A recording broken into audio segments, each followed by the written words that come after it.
It all started, we're sort of a breakaway band of a school band that we had when we were like 12, 13. And then we started to stay in the music room more than, you know, the other lads who were in the band with us, and then we started to develop our own little thing.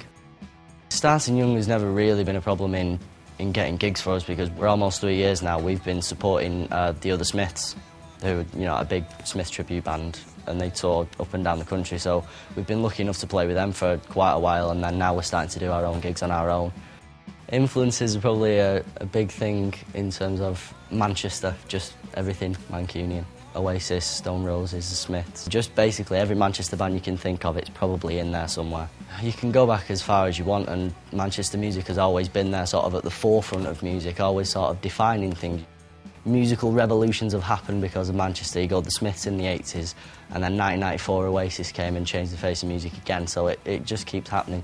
You're waiting for another Manchester revolution.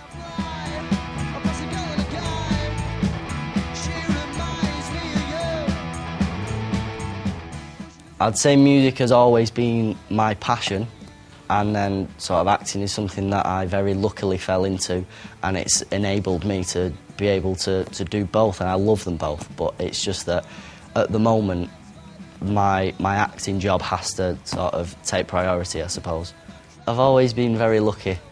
My mother's very lucky though, apparently, so I must have that. But I mean, I started acting when I was about 8, and then, you know, I did a couple of little jobs here and there, and then I went for an audition for Coronation Street just because I sort of looked like Kim Marsh a bit, dark hair and, you know, whatever. But and they went, "You'd be good as her son." So and that was how all that happened.